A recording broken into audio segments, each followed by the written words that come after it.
the voice of Alabama politics, with your host, Bill Brett. Now, the #1 political show in Alabama, The V.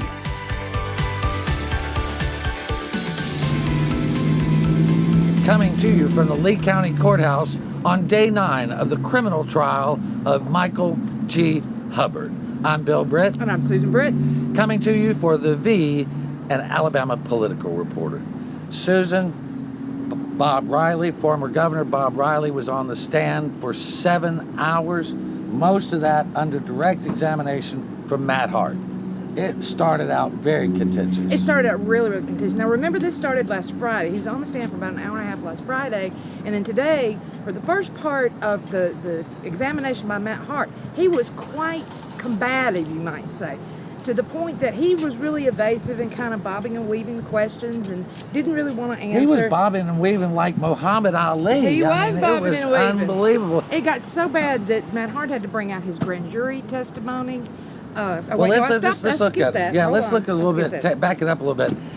One of the things that Hart was doing is taking him through some 40 emails. And in these emails, there were points where Hubbard was helping him with legislation that was important to him.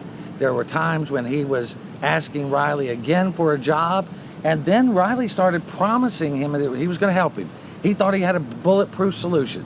Oh, Mike, I think I've got something great for you. I'm meeting with so-and-so, and Yeah. I thought that would pan out for you. And let's not forget the what were we thinking email was in there also. Yeah, but I mean, really what happened is Hart was trying to get him to say that he asked him, he said, Governor Riley, did you ever warn Mike Hubbard about the ethics laws and tell him to be careful?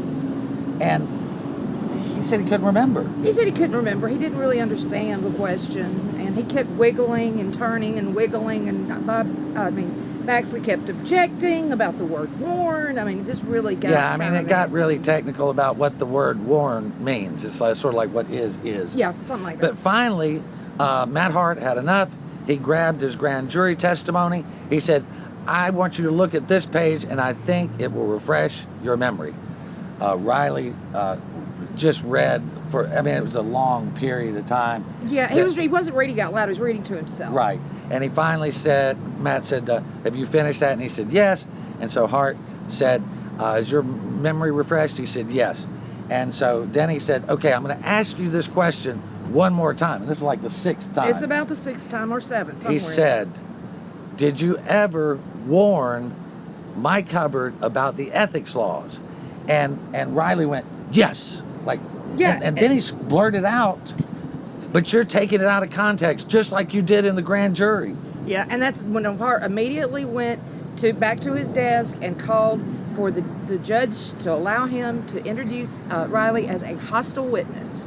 Yes, and under the Rule 60, I think it is, if he's considered a hostile witness, Matt Hart gets to ask him leading questions. That's correct. And I'm telling you, they don't want Matt Hart asking him questions that he's going to really have to answer to. I mean, it looked terrible. It really looked bad. And it looked so bad that we took a break not too long after that. And when we came back, it was a totally different Riley. Yeah. He was calm. He wasn't combative. He was answering the questions, although still a little evasive. There wasn't that eagerness for a fight with Matt Hart like there had been before. But I tell you, Rob Riley took him in the back room and said, Daddy, you are messing up here. Because the jury just did not seem to like this at all. Do you also notice that he was set straight up today and talked into the microphone? Right. He did not lean back, in his Clint Eastwood fashion and have the microphone in his lap or play with it. He did it exactly by the book, because somebody apparently got onto him over the weekend. I think they may have read some of our stories They or may something. have. I don't know. Or seen Beth's report. Yeah, I mean, it was pretty amazing.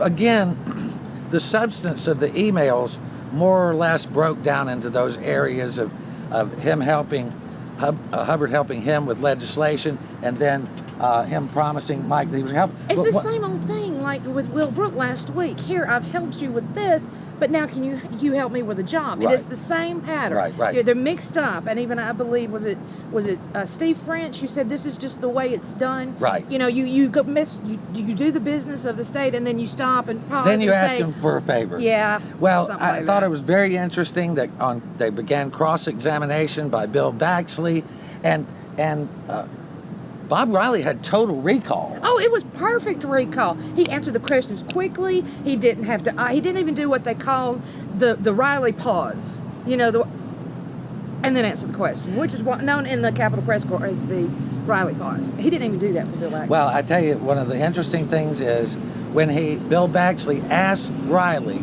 had he talked to Hubbard about any legislation? How many pieces of legislation could he remember? 3. And guess what? None of them passed. Not a single piece of legislation. Passed. And so Baxley goes, and he's the speaker? And yeah, and you can't just call up the speaker and get him to pass legislation.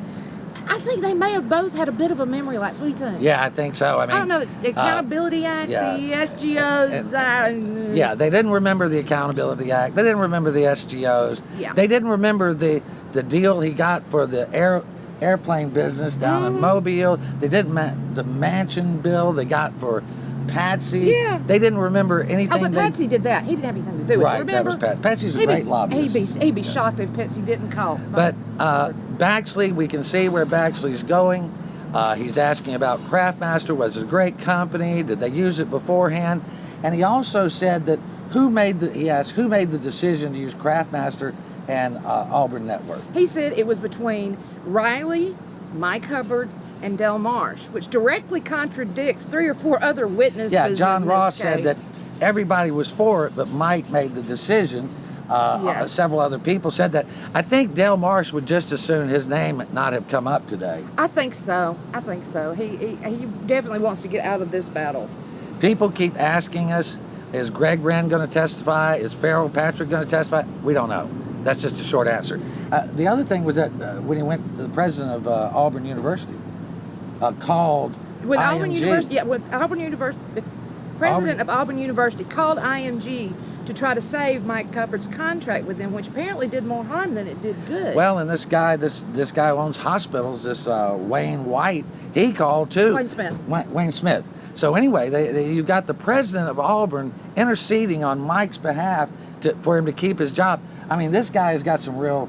I mean, he had everybody working to get him a job. He did. And I got to tell you too, with Bob Riley's testimony, boy, I'm telling you, he must be a good lobbyist because he is trying every which way to tell every kind of story about every client he has and all the any legislation that might be involved in.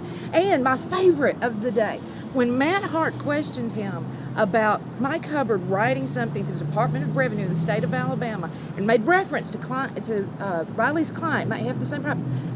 He was blank. He couldn't remember who the client was. When Bill Baxley brought it up, you know what he did? He not only, when Matt Hart said it was an objection, he said, this is important. This is very important. Yeah, he remembered it. Clearly remembered it and completely lobbied the jury on the affordable housing issue and related to property taxes. And Bob Riley said that he knew Mike Hubbard and he would never, ever, ever break any laws. And for those of you who have been following this, yes, they read I love you man emails out loud in the courtroom. Even Bob Riley was a little hesitant on one of them to read it out loud to the jury for Bill Baxley. It's 2 different Bob Rileys, the one that's trying to help his puppy dog, Mike Hubbard, and the one who is afraid to answer Matt Hart with any truthfulness. I'm Bill Britt. I'm Susan Britt. We're coming to you from Lee County for the V, an Alabama political reporter. Thank you for watching. We'll be back tomorrow. See you tomorrow. Bob Riley's going to be back on that stand. Stay tuned.